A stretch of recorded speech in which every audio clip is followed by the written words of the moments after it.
आज हम आपको डिटेल में आर्टिकल 370 संसद की परिस्थितियां, पोजीशंस, इसके आने वाले दिनों के रिपरकशंस, गवर्नमेंट की इंटेंट सब बताएंगे। लेकिन रिक्वेस्ट है, हमारे यूट्यूब चैनल पे जाके आप पहले हमारा सबसे पहला लेक्चर कश्मीर इशू सुनिए। सेकंड, हमारा delimitation of the constituency of the Kashmir सुनिए। उसमें आपको आर्टिकल 35 एंड डीलिमिटेशन जो अब होगा आगे ये क्लियर होगा। फिर हमारा आज का लेक्चर सुनिए। जब आप ये वीडियो देख रहे होंगे आप ध्यान दें, मेरे इस हाथ के नीचे आपको कश्मीर इशू मिलेगा और यहाँ पर आपको delimitation of the Jammu Kashmir territories का लेक्चर मिलेगा। इन दोनों लेक्चर्स को आप विजिट करिए और उसी के मुताबिक फिर ये तीसरा लेक्चर आप सुनिए। ओके, चलिए। आज सुबह की शुरुआत बहुत हलचल के साथ हुई। पिछले 4 दिनों से जम्मू कश्मीर में बहुत सारी उठापटक हो रही थी, सेना बढ़ा दी जा रही थी, जो डल झील के शिकारे हैं वो खाली पड़े थे, यात्री आनन फानन में वापस बुला लिए गए, होटलों में सन्नाटा पसरा हुआ था। ऐसे में आज सुबह संसद में 2 संकल्प और एक विधेयक पेश होता है। ये संकल्प शब्द आपने पहली बार सुना होगा कि संसद में भी संकल्प आते हैं, संकल्पों के साथ विधेयक भी आते हैं, मने बिल आते हैं। सुबह से न्यूज़ चैनल लगे हुए हैं, 35 एक ख़त्म हो गया, गजट आ गया, 370 ख़त्म हो गई, कश्मीर के टुकड़े हो गए। मैं हैरान था भाई, टुकड़े किए आपने? टुकड़े नहीं किए गए, आपने नए खंड परिभाषित किए। ये ज़्यादा बढ़िया डेफिनेशन थी। लेकिन मैं आपको समझाना चाहता हूँ कि वो जो ग्राफिक्स जिसमें बताया जा रहा कि पहले ये था अब ये था, पहले 356 आर्टिकल लागू नहीं था, 356 अब है, वो जनरलाइज्ड न्यूज़ है आम जनता के लिए। आप यूपीएससी कैंडिडेट हैं, आप डेप्थ में जाते हैं, आप प्रिसीजन में जाते हैं और आपकी जानकारी बहुत सटीक होती है। धारा 356 पहले भी लागू है, गवर्नर रूल के साथ प्रेसिडेंट रूल भी लागू है, और ये प्रेसिडेंट रूल की पावर 1964 के प्रेसिडेंट कॉन्स्टिट्यूशनल ऑर्डर के थ्रू लागू कराई गई थी जम्मू कश्मीर में। तो यह कहना कि पहले 356 लागू नहीं था अब हो जाएगा, ऐसा नहीं। क्या परिवर्तन आएगा? ये कहा गया कि अब राष्ट्रीय झंडे के, राष्ट्रीय संविधान, राष्ट्रीय नेशनल एंथम के अपमान पे कार्रवाई हो सकेगी। बाकायदा इसका प्रोविज़न पहले से है, इस पे कार्रवाई पहले भी होती थी। क्योंकि जब आप इस टॉपिक को कर रहे हैं तो आपको बहुत प्रिसाइज जाना है। हम हर बार लेक्चर विदाउट बुक देते हैं और ये हमारा एजेंडा रहा है। आज का लेक्चर भी विदाउट बुक होगा, लेकिन आज लेक्चर प्रमाणित होना चाहिए, सत्यता पर पूर्ण रूप से एक एक बिंदु सिद्ध होना चाहिए। तो आज मैं अपने एक एक कथन को किताब से कोट करूंगा और आपको बाकायदा पढ़ करके बताऊंगा, जिसमें डिफरेंट बुक्स के रेफरेंस हैं, चाहे वो डी बसु है, चाहे वो के एम मुंशी हैं, चाहे वो सुभाष कश्यप हैं, चाहे लक्ष्मीकांत हैं। एक एक चीज़ पूर्ण रूप से प्रमाणित, और मैं इसी के हवाले से सभी चीज़ें आपको समझाऊँगा। कुछ भी मेरी सोच पर आधारित नहीं होगा।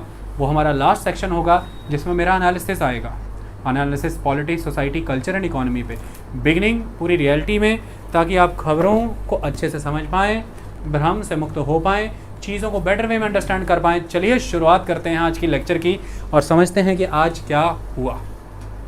कश्मीर से जुड़ा हुआ यह मुद्दा है और इसे समझाने के लिए पहले हमें कुछ चीज़ों को समझना होगा। समझना क्या होगा? शुरुआत हुई और आज देश के गृह मंत्री अमित शाह राज्यसभा में चेयरमैन को संबोधित करते हुए प्रेजेंट हो गए और उन्होंने कहा कि मैं 2 संकल्प और एक विधेयक लाना चाहता हूं। संकल्प के तहत उन्होंने ये कहा कि जब राष्ट्रपति के द्वारा ये ऑर्डर इशू किया जाएगा, संसद के पास करने के बाद उस समय में जब ये ऑर्डर इशू हो जाएगा, आर्टिकल 370 के कई खंड लागू नहीं होंगे। आर्टिकल 370 के कई खंड फिर लागू नहीं रह पाएंगे। मतलब जब ये होगा, दिवाली आज ही मना ली गई कि हो गया, अभी ये होगा, और जब ये हो गया, इसी के तहत जो फंडामेंटल राइट्स के स्पेशल प्रोविज़न जम्मू कश्मीर को मिले थे, जिन स्पेशल प्रोविजंस को इंटैक्ट रखने के लिए फंडामेंटल राइट्स के अंदर ही आर्टिकल 35 में 35A डाला गया था, तो वो तो ऑटोमेटिकली कर्टेल हो गया। वो तो स्वतः अपने आप ही कर्टेल हो गया ना भाई। और ये संकल्प जो प्रेजेंट किया है, संकल्प इसलिए है क्योंकि ये डन है।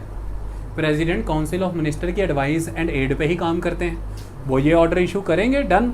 वो ऑर्डर इशू करने के लिए इसे पार्लियामेंट में लेकर के आना जरूरी है। तो पार्लियामेंट में ये जब आएगा तो ये कॉन्स्टिट्यूशनल अमेंडमेंट एक्ट की कैटेगरी में नहीं आता, इसलिए ये सिंपल मेजोरिटी से पास होगा, मतलब ऑर्डिनरी लेजिस्लेशन के थ्रू। और उसमें आपके पास लोकसभा में और राज्यसभा में बहुत अच्छे नंबर हैं, आप आराम से इसे सिंपल मेजोरिटी से पास करा लेंगे, मतलब majority of the member present and voting. तो मतलब ये हुआ ही तय समझिए। लेकिन ये संकल्प लागू होना है, उसके बाद ही आप चीज़ कर सकते हैं, जिस चीज़ की आज आपको जानकारी दी जा रही है कि जम्मू कश्मीर आज के बाद 2 हिस्सों में बटेगा। एक होगी लद्दाख यूनियन टेरिटरी, एक होगी Jammu Kashmir union territory. Ladakh union territory जो होगी उसमें लेजिस्लेचर नहीं होगी, लेफ्टिनेंट गवर्नर के वाया रूल होगा। जम्मू कश्मीर यूनियन टेरिटरी में लेजिस्लेचर होगी। मतलब आप मुझसे पूछें कि आने वाली जम्मू कश्मीर की यूनियन टेरिटरी क्या होगी, exact replica of the Delhi, बस दिल्ली होगी जैसे दिल्ली यूनियन टेरिटरी। ओके, अब ये नहीं हो सकता, ये नहीं हो सकता, ये नहीं हो सकता जब तक 370 के वो सभी खंड जो अब से प्रभावित नहीं होंगे पहले उसको लागू किया जाए। इसके लिए संकल्प, और संकल्प के साथ ही चेयरमैन की टेबल पे प्रेजेंट कर दिया रेजोल्यूशन, कौन सा, Jammu and Kashmir reorganisation bill, ये साथ ही आ गया। क्या किया चेयरमैन के द्वारा, Jammu and Kashmir reorganisation bill table पे प्रेजेंट करा लिया गया और उसकी प्रिंटेड कॉपियां भी रख दी गई हैं। होगा क्या, एक रात का खेल है कि संकल्प वाला क्लॉज पास हो जाएगा, प्रेसिडेंट का ऑर्डर पास हो जाएगा, संसद के बचे हैं गिनती की 2-3 कार्रवाइयाँ, इसके भीतर कहीं जो राष्ट्रपति शासन अब जम्मू कश्मीर में लगा हुआ है वो ख़त्म होने से पहले इसे करना है ताकि पार्लियामेंट के नेक्स्ट सेशन तक बात ना चली जाए। इसलिए ऑन साइमल्टेनियसली ही स्टेट रीऑर्गेनाइजेशन बिल भी प्रेजेंट किया गया है।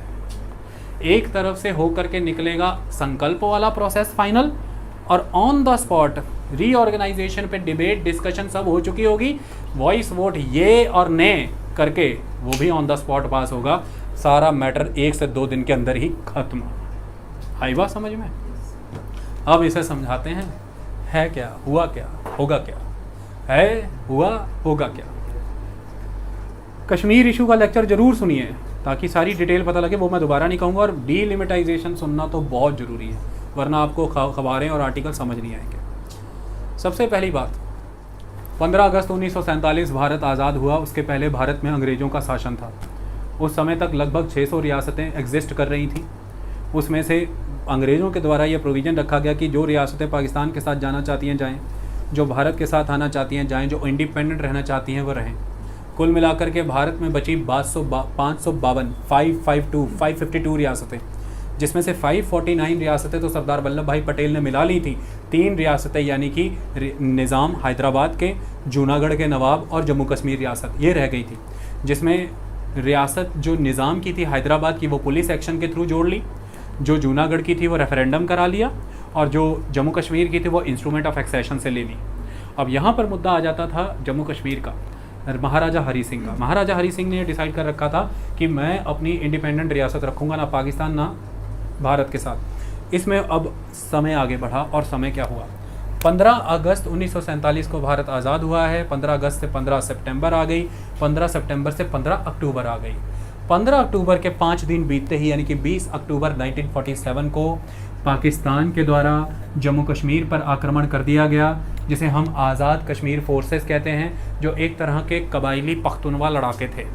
इनके द्वारा जब जम्मू कश्मीर पर आक्रमण किया गया, जम्मू कश्मीर की रियासत महाराजा हरी सिंह के द्वारा अपनी सुरक्षा का आंकलन किया गया, इवैल्यूएशन किया गया। जब देखा कि प्रबंध इतने नहीं हैं कि उनके सामने टिक पाएंगे, तब वहाँ पर महाराजा हरी सिंह को सुझाव आता है, और पॉपुलर लीडर शेख अब्दुल्ला, उनके द्वारा कहा जाता है कि हमें भारत की मदद यहाँ लेनी जरूरी है।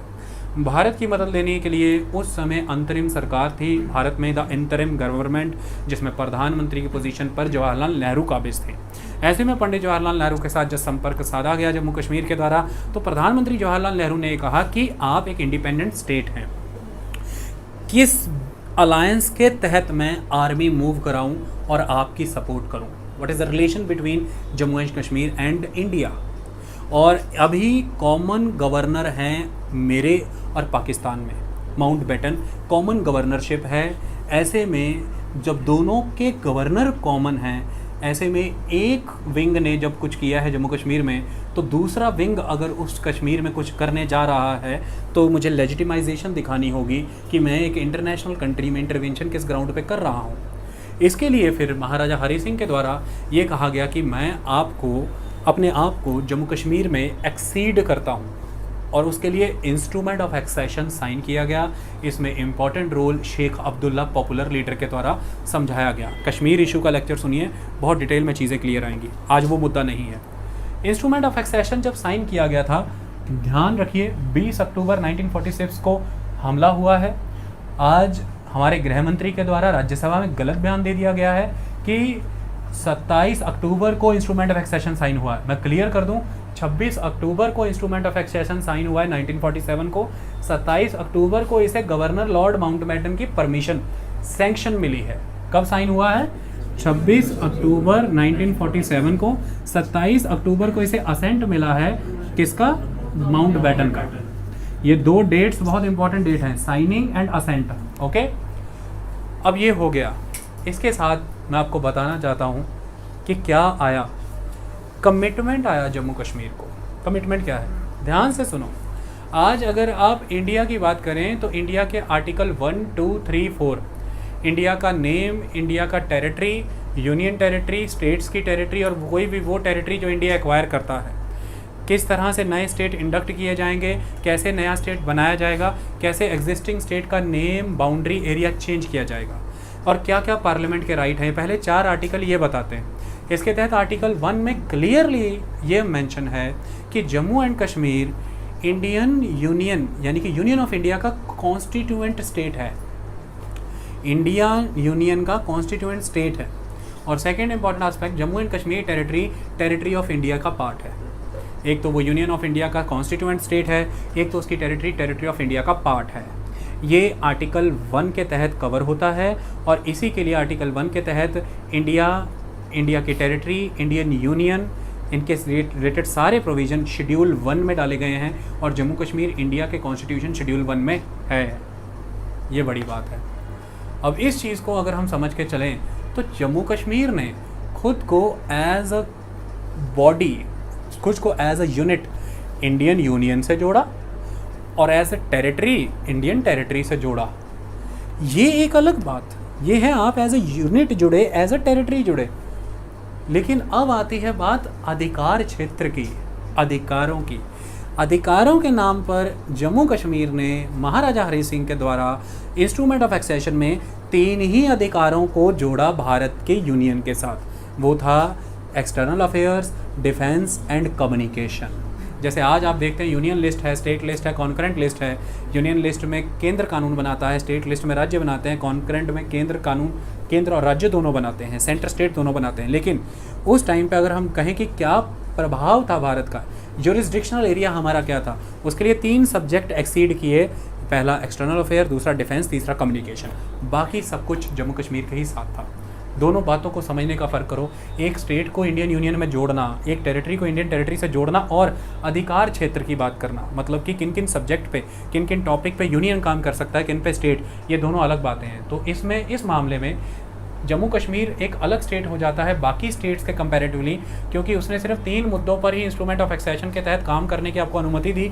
इसलिए आपने पार्ट 21 के तहत, कॉन्स्टिट्यूशन पार्ट 21 के तहत आर्टिकल 370 के अंदर उसके लिए स्पेशल प्रोविजंस बनाए।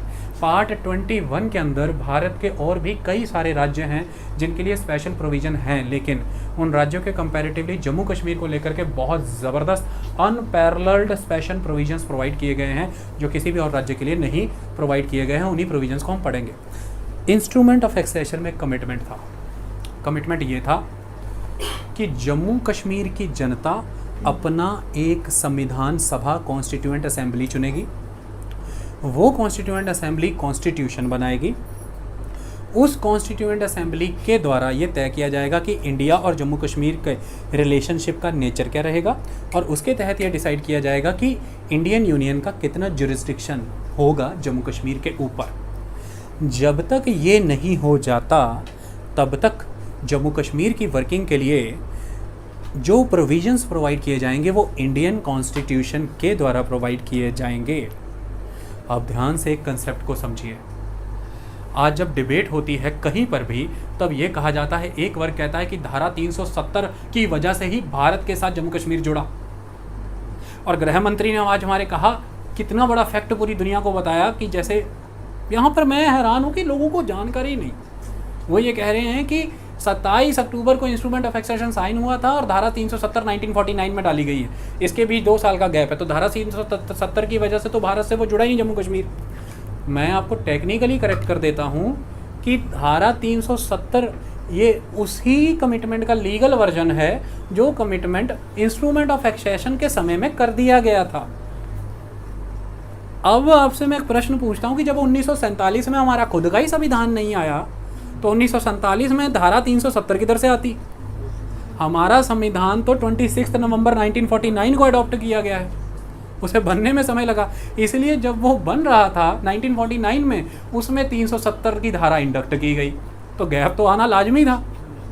अब यहाँ पर इम्पोर्टेंट चीज़ ये है कि जब हमारा कॉन्स्टिट्यूशन बन गया है, 26 नवंबर 1949 को हमने अडॉप्ट करना है, उसके पहले आर्टिकल 370 डाला है। क्यों? क्योंकि 2 साल से वो जो इंस्ट्रूमेंट ऑफ एक्सेशन के तहत काम चल रहा था कमिटमेंट के बेसिस पे, वो कमिटमेंट को अब आने वाले दिनों में एक लीगल स्ट्रक्चर प्रोवाइड करना था कि नहीं?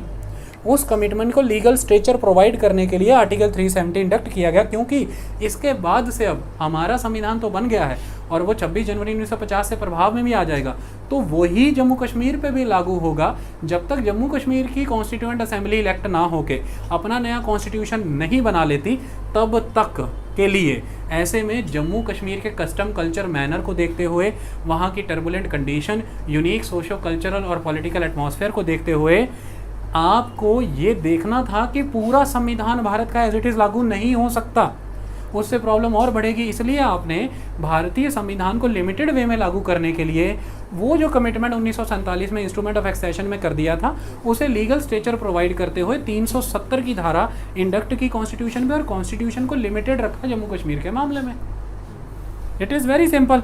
और ये कहा कि ये प्रोविजन टेम्परेरी एंड ट्रांजिएंट है।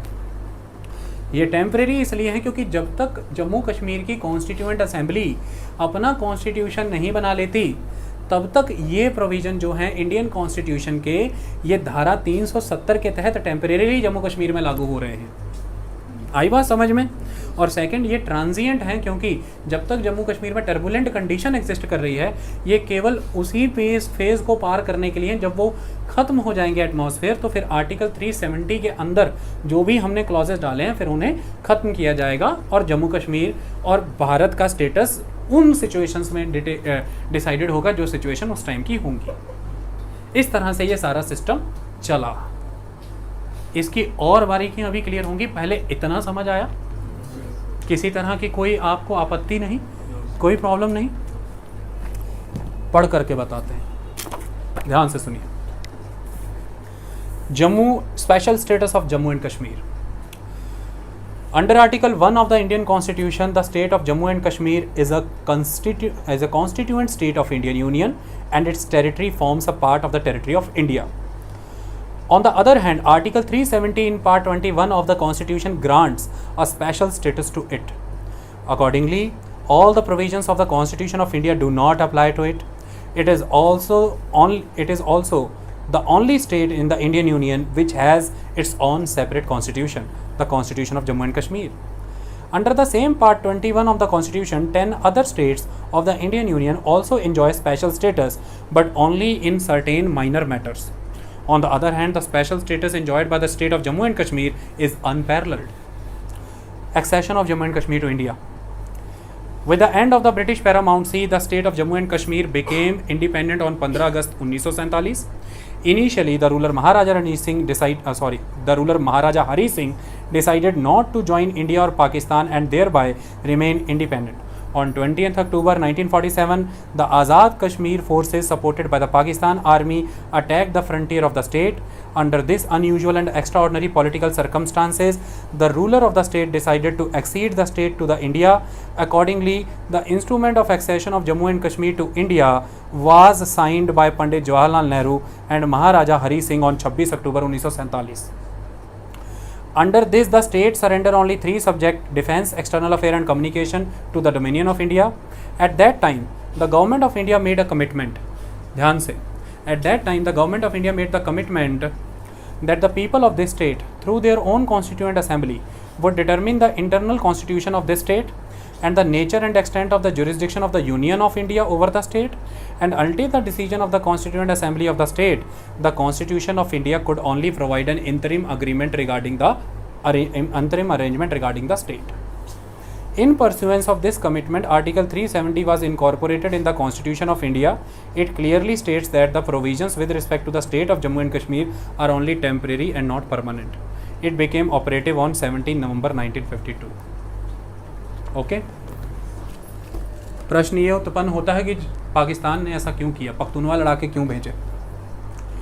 देखिए, पाकिस्तान के माइंड में ये चल रहा था कि जिस तरह से जूनागढ़ में वल्लभ भाई पटेल के द्वारा सेना भेज करके वहाँ के नवाब जब वहाँ से गद्दी छोड़ के दौड़ के पाकिस्तान आ गए, वो पॉलिटिकल पावर का सेंटर कब्जाया भारत की सेना ने, और वहाँ पर लोगों की विल असर्टेन करने के लिए रेफरेंडम करा लिया।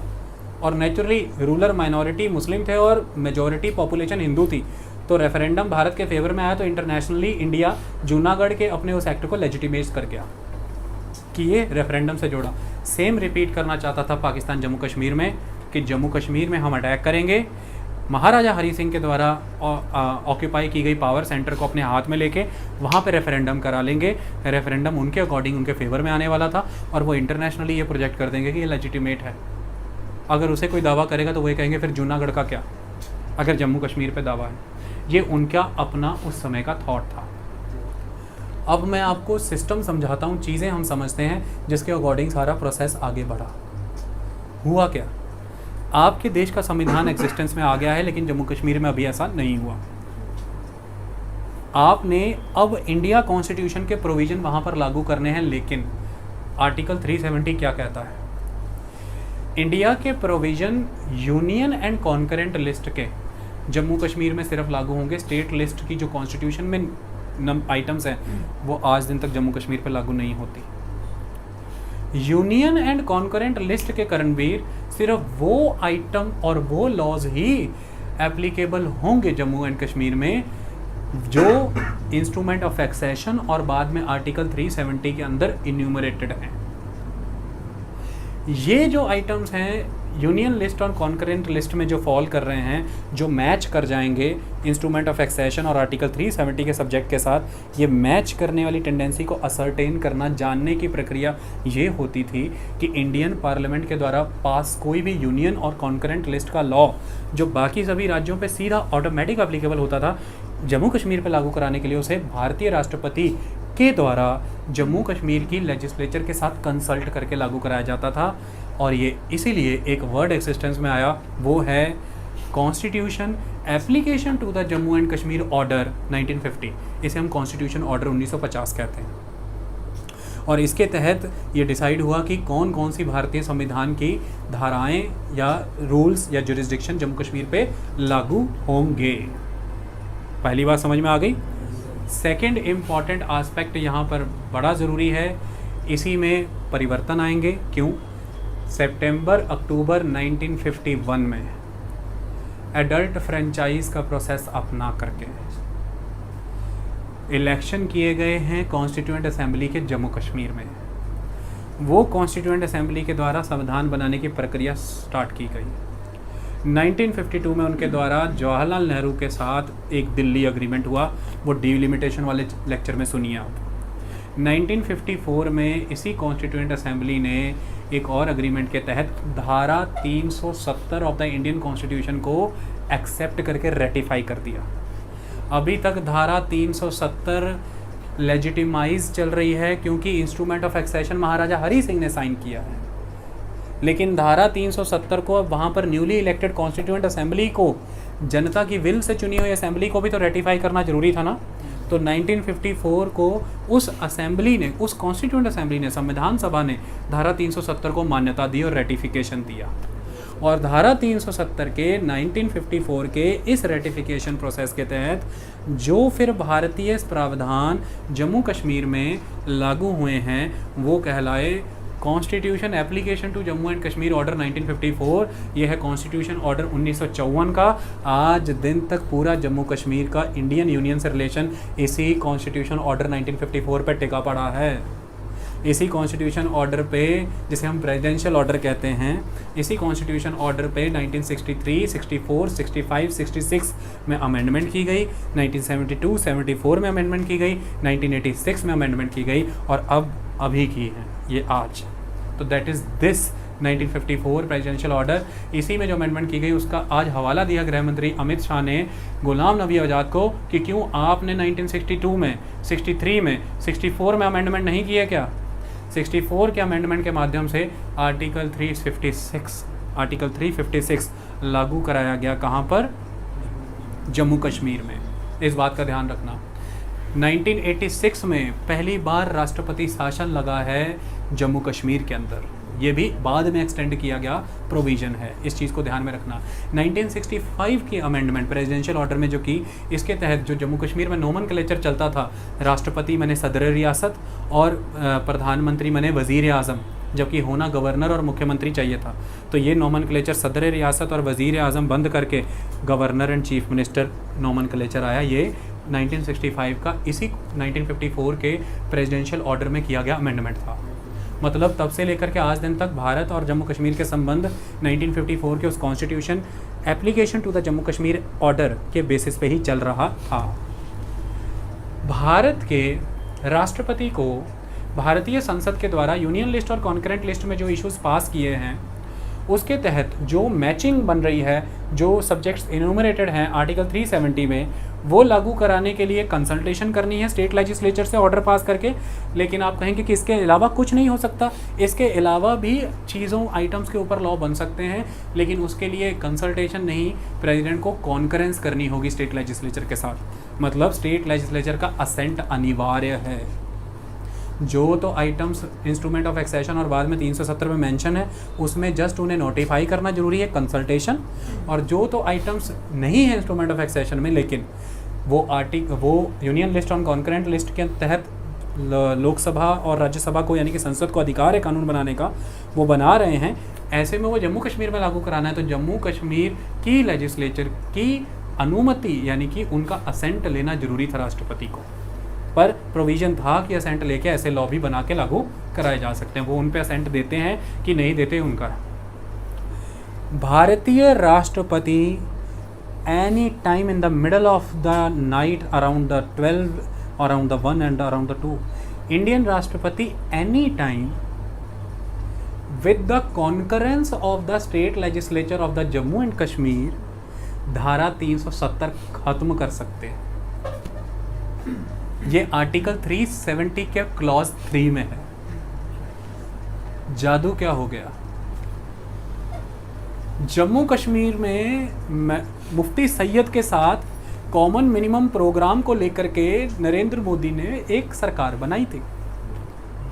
मुफ्ती सैयद की डेथ के बाद वहां पर आई महबूबा मुफ्ती। आप कहें कि ये रातों रात है, प्लानिंग बहुत दूर की है। महबूबा मुफ्ती की सबसे बड़ी गलती जो उन्होंने उस समय कॉमन मिनिमम प्रोग्राम के साथ इनसे सरकार बना ली, क्योंकि उस सरकार को बीच में छोड़ना ही था तब जब चुनाव होने का कोई दूर दूर तक नज़र ही ना आए प्रोविज़न। एक समय के बाद बीजेपी ने शन किया, उस अलायंस को तोड़ा। वहाँ पर किसी के पास नंबर नहीं थे कि सरकार बना पाए। According to the Jammu and Kashmir constitution governor ने रिकमेंडेशन किया और गवर्नर रूल लगा। पीछे अभी चेंजेस किए गए और उसे कन्वर्ट करके राष्ट्रपति रूल में बदला। और आज की डेट में हमारे देश में आर्टिकल 356 ये कहता है कि जिस राज्य में राष्ट्रपति शासन है वहाँ की सारी एग्जीक्यूटिव पावर सेंट्रल गवर्नमेंट की होती है और लेजिस्लेटिव पावर पार्लियामेंट की होती है। इस समय हमारे राष्ट्रपति जब आर्टिकल 370 को रिवोक करेंगे तो उन्हें बाय लॉ वहाँ की स्टेट लेजिस्लेचर के साथ कॉन्करेंस करना है, उनको कॉन्फिडेंस में उनके साथ चलना है। लेकिन चूंकि वहाँ पे राष्ट्रपति शासन है तो वहाँ की स्टेट लेजिस्लेचर की जगह वहाँ अवेलेबल है वहाँ के गवर्नर, माने वहाँ की लेजिस्लेचर की जगह अब हमारे राष्ट्रपति को भारतीय संसद की अनुमति लेनी है। और भारतीय संसद में जब ये अनुमति लेनी है तो ये कॉन्स्टिट्यूशन अमेंडमेंट एक्ट नहीं है, ये सिंपल लॉ है। इसके लिए सिंपल मेजॉरिटी से वो अनुमति मिल जाएगी। और इसीलिए अपनी ओपनिंग स्पीच में संकल्प रखते हुए गृह मंत्री कहते हैं कि मैं संकल्प रख रहा हूँ कि जब राष्ट्रपति का ऑर्डर आएगा संसद की सैंक्शन के बाद, तब आर्टिकल 370 के सभी क्लॉजेज लागू नहीं होंगे। आई बात समझ में? और वो क्यों आएगा वो अभी आपको मैंने बताया। जबकि ये राष्ट्रपति नहीं ऐसा कर सकते थे अगर जम्मू कश्मीर में राष्ट्रपति शासन ना लगा होता, अगर वहाँ पर उनकी लेजिस्लेचर चल रही होती। गारंटी है कि जैसा सीटों का समीकरण है, वहाँ की लेजिस्लेचर में टोटल 111 सीटें, 87 सीटें एग्जिस्टेंस में हैं, 24 सीटें सीज़ की हुई हैं क्योंकि वो पाकिस्तान ऑक्यूपाइड कश्मीर में है। 87 सीटों का खेल अगर हम देखें तो घाटी को अकेले को 46 सीटें जाती हैं और जम्मू को 37। 86 सीटों के अकॉर्डिंग अगर मेजॉरिटी मैं निकालूं तो मेजॉरिटी बनती 44। घाटी अकेले के पास 40 सीटें हैं तो मेजॉरिटी रीच करना कभी कोई बड़ी बात है ही नहीं। ऐसे में वो लेजिस्लेचर कभी भी राष्ट्रपति के इस असेंट को नहीं अप्रूव करते। लेकिन चूंकि अब राष्ट्रपति शासन है, ये हो गया। आई बात समझ में? That is ultimate aspect. और ये ना होता तो नेम एरिया बाउंड्री चेंज नहीं कर सकते थे, क्योंकि जम्मू कश्मीर आर्टिकल 1 के तहत इंडियन यूनियन का कॉन्स्टिट्यूएंट पार्ट है, उसकी टेरिटरी इंडियन टेरिटरी की पार्ट है। लेकिन जम्मू कश्मीर कॉन्स्टिट्यूशन के पार्ट 6 जिसके तहत राज्यों का सारा विवरण है, स्टेट की डेफिनेशन है, उस स्टेट डेफिनेशन उस स्टेट वर्ड से एग्जम्प्टेड है।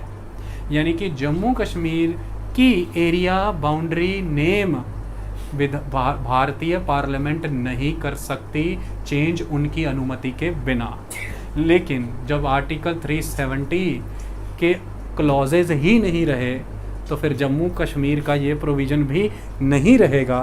तो फिर वो जो बिल टेबल किया गया है रीऑर्गेनाइजेशन का, वो ऑटोमेटिकली प्रभावी हो जाएगा जैसे ही धारा 370 के वो अनुबंध खत्म होंगे। एक डर ये कहा जाता था कि धारा 370 जाते ही जम्मू कश्मीर भी भारत से जाएगा।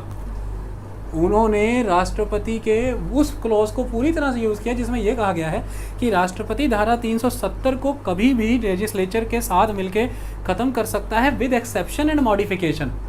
तो उन्होंने एक्सेप्शन के साथ इसे ख़त्म किया है, मैंने आर्टिकल 370 का क्लॉज 1 ख़त्म नहीं किया। और क्लॉज 1 ये कहता है कि Jammu Kashmir is integral part of the union of the India. तो आर्टिकल 370 आप कहें कि ख़त्म हो गया, नॉट एट ऑल। आर्टिकल 370 के वो सारे क्लॉज जो इंडिया यूनियन को, पार्लियामेंट को लिमिटेड करते थे, पावर को रिड्यूस करते थे, वो सारे ख़त्म हो गए। लेकिन क्लॉज 1 जिसकी वजह से वो इंटीग्रल पार्ट है इंडिया का, वो बना ही हुआ है। कितनी तरह से निशाना कर दिया, समझने की बात है। इसको पढ़ के भी बता ताकि आपको पढ़ने की, ताकि आपको ये प्रॉब्लम ना आए कि भाई टेक्निकल लैंग्वेज में क्या लिखा है और ये सर क्या बता रहे हैं।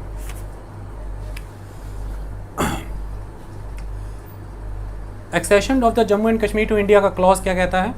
The power of parliament to make laws for the state is limited to A. Those matter in the union list and the concurrent list which correspond to the matter specified in the state's instrument of accession. These matter are to be declared by the president in consultation with the state government. The instrument of accession contained matters classified under 4 head, namely external affair, defense, communication and ancillary matters. B. Such other matters in the union list and the concurrent list which are specified by the president with the concurrence of the state government. This means that the laws can be made on these matters only with the consent of the state of Jammu and Kashmir. The provision of Article 1 declaring India as a union of state and its territory and this article, that is Article 370, are applicable to the state of Jammu and Kashmir. अगला clause सुनो. Besides above, The other provision of the constitution can be applied to the state which with such exception and modification as specified by the president in consultation with the state government or with the concurrence of the state government. Now the mind-blowing aspect, the president can declare that Article 370 ceases to be operative or operates with exceptions and modifications. However, this can be done by the president only on the recommendation of the Constituent Assembly of the state. तो इस बार सबसे पहला ये किया गया कि भारतीय राष्ट्रपति ने अभी सुबह कॉन्स्टिट्यूएंट असेंबली वर्ड रिप्लेस करके वहाँ पे लेजिस्लेटिव असेंबली किया है, क्योंकि कॉन्स्टिट्यूएंट असेंबली तो थी नहीं और लेजिस्लेटिव असेंबली इस समय डिसॉल्व चल रही है अंडर द प्रेसिडेंट रूल, इसलिए वो सारी ताकतें किसके पास है? पार्लियामेंट। तो यहाँ पर मतलब पार्लियामेंट ऑफ इंडिया, तो राष्ट्रपति ये कर गए। Therefore, Article 370 makes Article 1 and Article 370 itself applicable to the state of Jammu Kashmir at once and authorizes the president to extend other articles to the state. आई बात समझ में? ये क्लियर हो गया? अब मैं आपको आर्टिकल 1, 2, 3, 4 के बारे में कुछ समझाता हूँ ताकि आपको और बेटर वे में चीज़ें समझ आए, ताकि आपके और कन्फ्यूजन्स दूर हो जाए। आर्टिकल 1, 2, 3, 4 के बारे में कुछ समझो। देखो, इंडिया के बारे में कहा जाता है कि India is union of the states. Article 1 ये कहता है कि India that is Bharat is a union of the states. तो आर्टिकल 1 दो चीज़ें बताता है, एक तो इंडिया का नेम बताता है, इंडिया और भारत, और इंडिया में पॉलिटी कैसी है बताता है। India union of the state है, फेडरेशन ऑफ द स्टेट नहीं है। समझ आई बात? आर्टिकल 2 ये कहता है कि parliament of India Indian union में कोई भी नया स्टेट एडमिट कर सकती है या कोई भी नया स्टेट क्रिएट कर सकती है। मतलब आप किसी भी फॉरेन पावर से कोई भी चीज़ जीत करके उसे एडमिट कर सकते हैं, जैसे गोवा ले लिया पुर्तगालियों से, जैसे दमन, दीव, पुडुचेरी, ये सारे लिए और एडमिट किए। दूसरा, आप कोई भी नया स्टेट क्रिएट कर सकते हैं, जैसे तेलंगाना निकाला आंध्र प्रदेश से। ध्यान रखें, ये दोनों वो हैं जो पहले एग्जिस्टेंस में नहीं थे। एडमिट भी नए स्टेट का किया और क्रिएशन भी नए स्टेट का किया। आर्टिकल 3 कहता है कि जो ऑलरेडी एग्जिस्टिंग स्टेट है, आप उसकी एरिया, आप उसकी बाउंड्री, आप उसका नेम बदल सकते हैं। या तो दो स्टेट के एक एक हिस्से काट के जोड़ के एक नया स्टेट निकालें, समझ आ रही बात? या फिर एक स्टेट का एक हिस्सा दूसरे से जोड़ दें, या फिर बाउंड्री चेंज कर दें। तो area, boundary and name of existing state. और आर्टिकल 4 क्या कहता है? आर्टिकल 4 ये कहता है कि आर्टिकल 2 और 3 को परफॉर्म करने के लिए, नया स्टेट एडमिट करने के लिए, नया स्टेट बनाने के लिए, या पहले से एग्जिस्टिंग स्टेट की नेम, बाउंड्री और एरिया में बदलाव करने के लिए कोई कॉन्स्टिट्यूशनल अमेंडमेंट करने की ज़रूरत नहीं है अंडर आर्टिकल 368। तो ये एक सिंपल ऑर्डिनरी लेजिस्लेटिव प्रोसीजर है, तो ये सिंपल मेजॉरिटी से हो सकता है। ये सिंपल मेजॉरिटी से हो सकता है। शर्त यह है कि जब भी इसका बिल प्रेजेंट किया जाएगा पार्लियामेंट में, तो ये प्रेसिडेंट के प्रायर कंसेंट से ही पेश किया जाएगा। और प्रेसिडेंट अपना प्रायर कंसेंट देने से पहले, प्रायर परमिशन देने से पहले, इसे कंसर्न्ड स्टेट लेजिस्लेचर के पास भेजेगा, जिसे एक स्टिपुलेटेड टाइम फ्रेम के अंदर, एक बताए हुए टाइम के अंदर ही उसे वापस भेजना है रेजोल्यूशन को। अगर वो स्टेट लेजिस्लेचर उसमें कोई परिवर्तन करती है या नहीं करती है, पार्लियामेंट और the president is not bound to respect that decision. अगर किसी स्टेट का नाम बदलने के लिए पार्लियामेंट के द्वारा नाम बदलने का प्रस्ताव आ गया, राष्ट्रपति ने प्रायर कंसेंट देने से पहले उस स्टेट को ये भेजा है कि आपका ये नाम बदल के रखा जा रहा है, वो स्टेट मना भी कर दे तो पार्लियामेंट मानने या राष्ट्रपति मानने के लिए बाध्य नहीं है, वो करते हैं। तो ऐसे में जम्मू कश्मीर को लद्दाख यूनियन टेरिटरी में और Jammu and Kashmir union territory में बदलने में कोई आपत्ति अब नहीं है, क्योंकि ये सिंपल मेजॉरिटी प्रोसीजर है। इसके लिए किसी की भी स्पेशल मेजॉरिटी नहीं चाहिए और स्टेट का असेंट तो चाहिए ही नहीं, सिर्फ सलाह चाहिए।